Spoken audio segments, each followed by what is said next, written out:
I don't usually brag, but I'm pretty good at wrapping gifts. I hear it all the time. When I give somebody a present that I wrapped, people are like, oh my gosh, you're so good at wrapping presents. How do you do that? Wait, does everyone say that to everyone? Is that a courtesy that you give the present giver when you receive a gift that's wrapped by them? Are you supposed to say, oh, you're so good at wrapping presents? You know what? No one correct me. We are going to let her live in the state of Delulu that she is special, okay?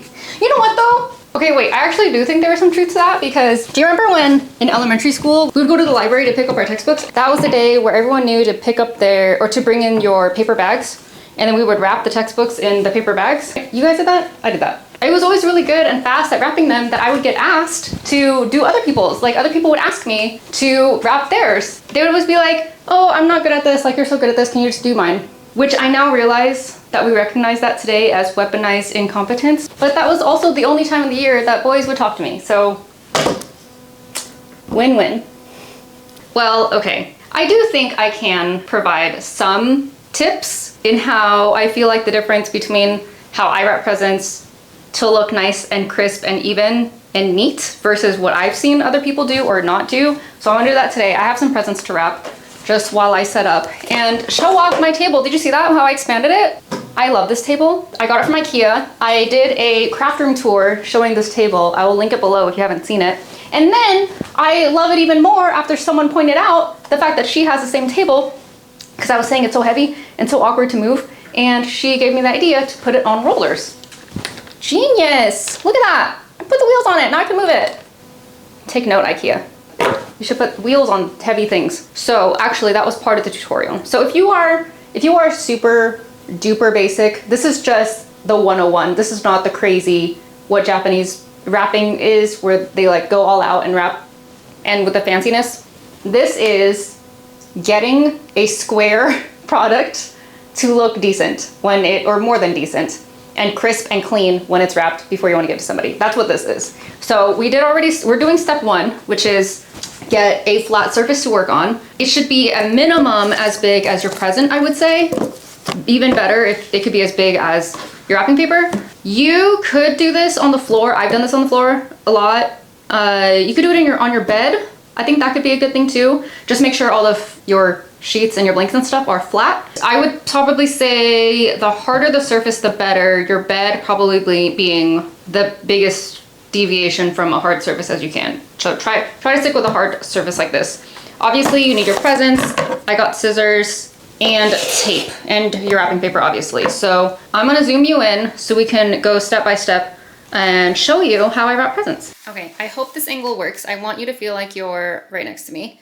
The first thing that I do when I grab my wrapping paper is on a roll, or I guess in general, you want to figure out how much to cut off from the main roll so the paper is easier to work with. How much is dependent on the size of your gift, and you would do the length of this plus this. So you would mark where that is. Measure twice, cut once. Definitely don't go less than this. You can go a little bit more just to be safe, which is probably what I'm gonna do, but don't go too much more because then the wrapping gets really bulky and it'll show in the final result. If your paper doesn't have a grid on it like this one does, totally okay. So mark where you want to start your cut. And I think this is where it really starts showing how much detail you've paid attention to when you're wrapping your present. And it comes out in the end product for sure. Fold it over and make sure that your raw edges are on top of each other. Your raw edges completely line up, and then start your fold from there.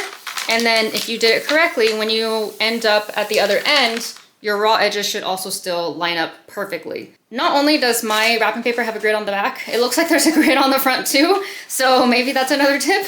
If you really are bad at cutting straight, choose a wrapping paper with a repeating predictable pattern. So do that. And our edge at the end lined up very nicely as well. That's how you know that you have a perfect 90 degrees that you're cutting, so everything will remain straight. I think that eye for the detail and keeping your lines really straight and being attentive to those details really shows up in the end product. And I think that's why some presents look nicer than others. I know that there are a lot of tools out there for present wrapping and stuff. I don't, I just stick to basics. I just need scissors and paper, it's fine. Now I'm definitely overkill right now because I definitely do not need this much paper, but I think it's good to learn this way, and working with this roll was getting a little unwieldy. So how this is gonna go is that you're gonna wrap, it's gonna end up looking like this, and then the sides go down like that. So at minimum, you need your paper to be enough to cover it 360. You could go a lot longer if you want to. Like I could technically wrap this whole thing like this, like an egg roll or a burrito or a blunt, like whatever. Like you can go this whole length. Actually, I might do that. But at minimum, you need it to cover this 360. The other thing that you could do at this point, I mean, if you want to get like that was at minimum what you need to do. If you want to pay even more attention to detail, and we're talking about levels that other people would not notice, if your wrapping paper has an orientation where up is up, then sometimes I will match the orientation with the wrapping paper and make sure like that is up. No, literally no one would notice this. It's just a thing that I need to do just because I know it's up straight, you know?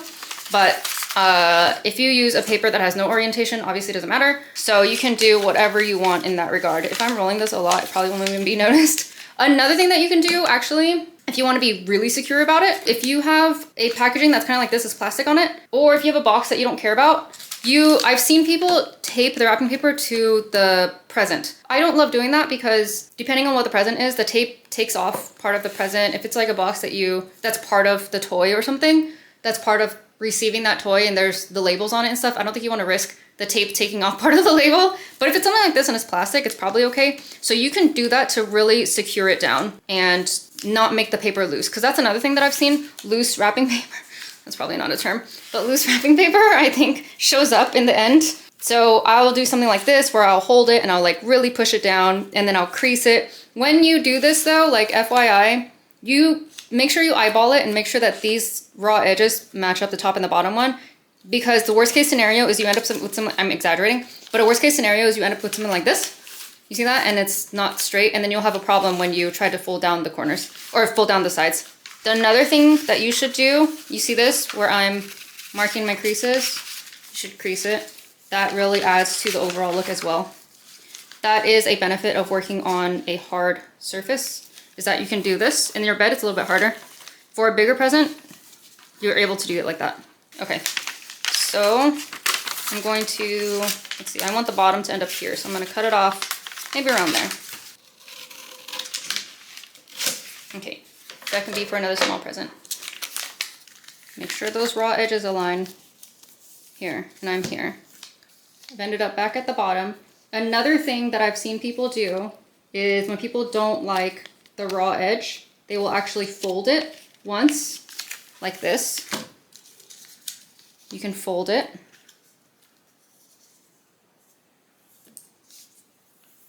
Like that, and then tape it here. See that? It's a little bit nicer. Again, it's in the details. It's in the details. So let's go ahead and tape that. You don't need a lot of tape.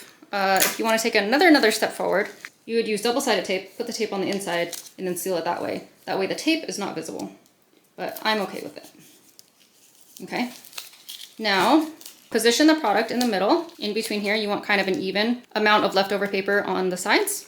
This is the part where you would fold in the sides and then do the top and bottom. You would fold these tabs in. This is a little bit where the magic starts to happen. I crease. I think that sharp edges and sharp lines and sharp creases really pull the present making together, or present wrapping together. So I would make a crease there. I would make the crease here. I would also do the same. If this is a very big present and I can't just do this with my fingers, you should actually turn it over. Remember, it's in the details, and do the same thing. Tuck in that side so that part touches the bottom. Make that crease, and on this side as well. You really want to tuck that in. Make sure this is hugging. This part here is hugging. Tuck that in, and then that is when you can make that crease right here. So you can see it sort of start coming together like this. Let's do a double check on the other side to make sure we have enough paper. And we barely do. Okay. I think I might have been a little aggressive on this side. I think I pushed it forward. But that's why you measure before you tape anything down. It was still not too late to make some changes. Make sure that you know, your corner is down all the way. You see that gap? That wouldn't have been great. You want to kind of push that in. There. See? No gap. So same thing on the other side. Really pinch those corners in, make those creases. Turn it over if you have to. Pinch those corners in, make that crease. I've also done this when I'm not squatting next to the table. To like do this side. You do your first side, right? Do this. I would do this way when I was a kid. And then sometimes it's easier. If it's easier to handle holding it this way and for you looking down on top of it, then go ahead and do that. But I don't do that too much anymore. I usually do it this way. Another area that only you may notice is that I usually try to point the, like whichever way, if this is the bottom, point these down. Like these should be facing the down way. I know, it's very detailed. I've seen other people do it where they will go bottom, sides, and down. They would do it like kind of like this. You can do that too if you have to do bottom up first for whatever reason. I don't personally do it that way. I usually do sides in, bottom, top. The other thing about doing it like this, you have more leverage when you're able to push down, like push down in this direction, so you can have a tighter seal here. So let's actually do that. If you want also, again, if you are somebody who doesn't like the raw edges, what you can do here, if you have enough wrapping paper, is to fold this in once and then fold it over. I don't have enough paper to do that, and I'm fine with the way this looks. So I'm just gonna stick with the way this is. Get some tape. There, and then do the same for this side. If you hadn't done that side already. Remember, feel free to, when you do that, to actually look at it, make sure you're satisfied. What just happened right now was that this corner was not tucked in, and it was kind of looking like this. You see that? I didn't love that, where it sticks out right there. I did not love that, so I just redid it. Opened it, tucked in that corner a little bit, remade that crease, and folded it over. And that's not perfect, but it's better. That corner right there was better. Now, and there you go. And that is a nice, hefty present for someone to receive. I also do this thing where I don't love when the tape shows like that, which the argument would be to get double-sided tape, right? But I kind of just scratch it with my fingernail if it won't harm the gift inside. I try to make it as transparent as I can by scratching at it. Just for the whole look, you know? Okay. So let's do another one. I'm gonna grab another gift. Now I want to show you something a little bit different. I want to wrap this present. It has this handle feature on it though that I was unable to remove. So I want to show you how I might work that into wrapping the present. I've already cut out my sheet of paper. It was the same way that I showed earlier, which is to make sure that this goes 360 around this way and I have enough to do the top and the bottom. So that was this amount plus this amount. So something else you can do when you're wrapping the paper like this, last time we did this and we taped it here. I've seen people, if they don't want that crease down the middle, to do something more like this, where this meets the edge of the present. And that one looks pretty seamless, especially if you have double-sided tape. So you would take the measurement this way, line that up here, and I'm only going to do this for measurement. Do you see this right here? How we can tell that things are not aligned because this raw edge is lower than this raw edge. That means the present on the inside is crooked. So let's line that up again.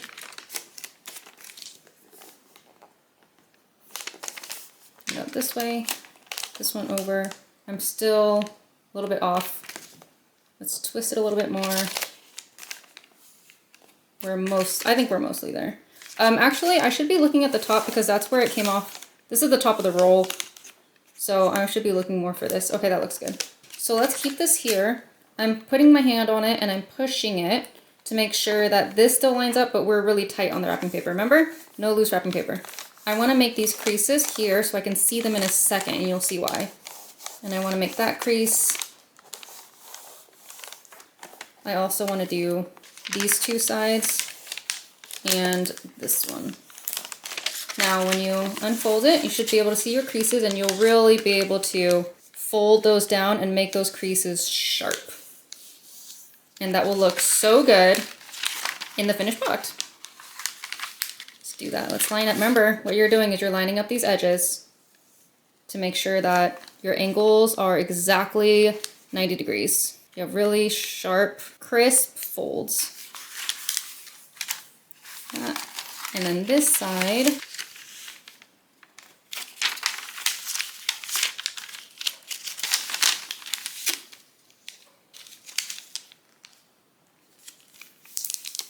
do this here, and then that last fold, where is it? It's around here. Yeah. So that way, when you actually put the gift on the inside, look at that. You have this meat on the edge here, and those edges, you see that, are so much more crisp. So let's go ahead and tape that down. Oh, I'm a little bit crooked. See that? The raw edges did not match. There, it's like that. Let's tape that down. If you had double-sided tape, this is where it would look really seamless. All right, keep everything tight and lined up. Okay, and at this point you want to do the bottom just like I showed you earlier. I just want to dry fit this real quick. Yeah, we'll make coverage. Thumbs in, make sure that corner meets the bottom of the paper, make that crease, make the crease, turn it over, thumb in, make this crease, make this crease. If you previously had the seam in the middle, you would not have to do this. If you have a seam on the end, you have to fold up this extra little triangle. Okay, and which way is down? Oh, this is down. So I'm gonna do bottom up first, and then the top down. Make your creases, make your creases. Okay, this is where things get kind of fun with this handle. I'm gonna do the same steps I did earlier with regard to thumbs in, sides in, make those creases. That part stays the same. So I'm gonna make this initial crease here so I know where the fold is. I'm also seeing where this, I want to work around the handle, so I'm gonna see where that is here. See that, where I cut it, where the handle starts and ends. And then I'm gonna fold it underneath. It'd be easier if I do it this way. I'm gonna fold it because it is too small of a space to cut it. Yep, you can see how that's starting to look. It's starting to go around the handle. We're gonna do the same exact thing for the top portion. Let's do that here. Okay. Sorry, my it started to get dark really early. So I had to turn on the overhead light, which is not great, but hopefully you can still see. So that looks good. I'm making that crease so I can see how far to fold it in when it gets to this side. Oh, that's perfect. Whoa, look at that. Okay, so which side is the bottom? Here, this is the bottom. So we want to fold that down and tape it there. Oops. Oh, don't forget about this pesky corner. Try to come out. So I'm gonna tape that like that. And you're good. Oh, almost good. Almost good. I have one little trick up my sleeve for this one. That is too big of a tape. So let's cut that down. And here as well. So we have a present that is wrapped and it's super cute.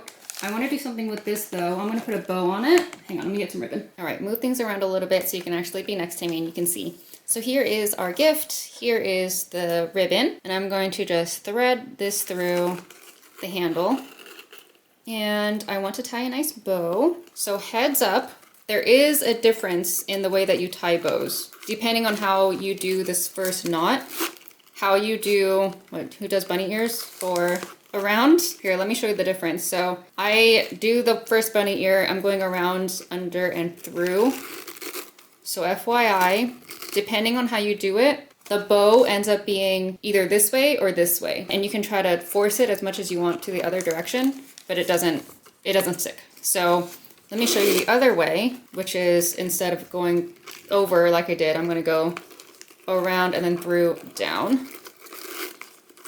And then this one looks a lot better for me because I want it to be oriented in the same way as the gift is oriented. So just a tip also, if your shoelace is bothering you and you tied it that way, if this part of your shoelace keeps hitting your shin, try looping the bow around the other way.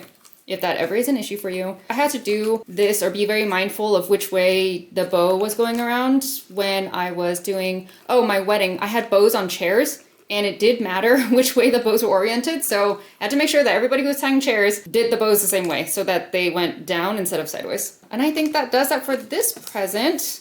And that's super cute. We have a beautiful gift wrapped nicely, practically seamless. Look at that, you can't even see that seam. Again, if you had a double-sided tape, this would be even more seamless. And the packaging has a bow on it, right, with a perfectly convenient handle. The last thing I want to show you is a scenario where you have a box like this. And honestly,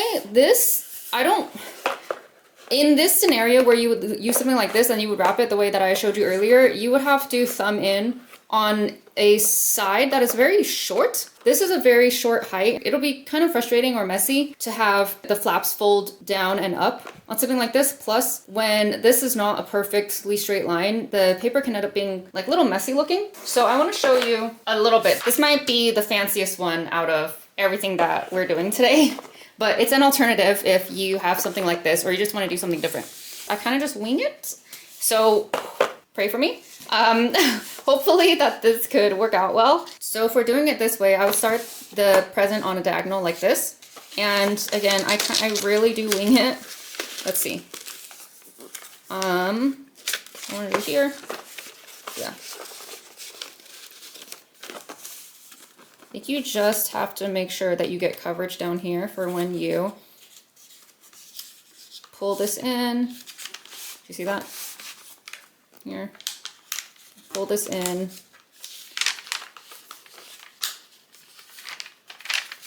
Let's try folding this up and over. Okay.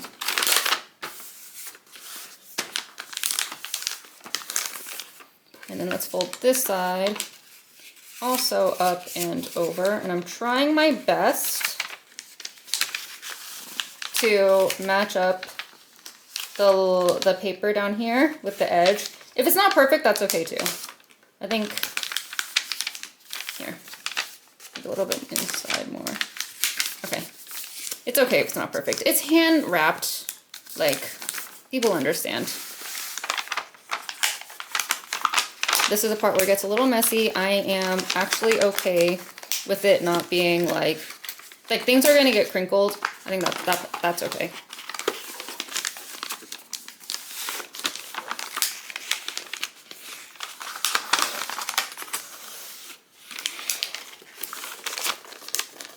Keep everything tucked, and then we're gonna roll.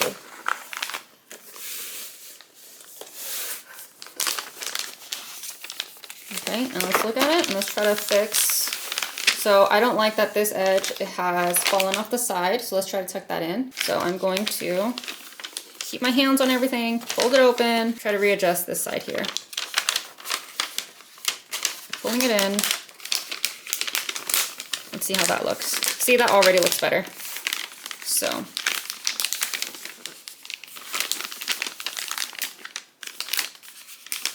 This one I feel like could look really fancy. And here you can choose, I don't love that it's wrapping around all the bottom. If the paper was shorter and it was like up here, that would look really cool, but I'm gonna choose to tuck it in. So it looks more like that. And there you have something that's a little different, something that's, you know, still a really nice present to give. I think people would still look at it and go, whoa, that was a really cool present. And you only need to tape it down once. All right, everything's tight. Using the tape dispenser to hold down my corner for me, my edge for me. I think this is one of the few times where I would actually be okay with the raw edges or the folded edges being on the top, because that's actually part of the design of the gift. All right, so today we learned the very basics of wrapping a gift. We took things up a notch by incorporating the product's handle and adding a bow, and then we went real crazy and we wrapped a present on the diagonal to make things look a little different, a little more interesting. From here, you can certainly add more. Please, please add your touches of personalization. Add a bow to this one, add a ribbon and a bow, add a tag to mention who it is from and who it's for. You can certainly continue to do the same with this. This is already by itself a great, simple, but really impactful and eye-catching gift. This one also very similar. You can still add something to this too. Add a bow, add a ribbon, add a tag. There are ways that you can add some like dried leaves or a eucalyptus branch. Anything that you want to add to give it that last personal touch from you to the recipient. I hope you learned something today. Let me know what the biggest tip that I provided to you was, and stay tuned for more content. I will catch you in my next video. Bye.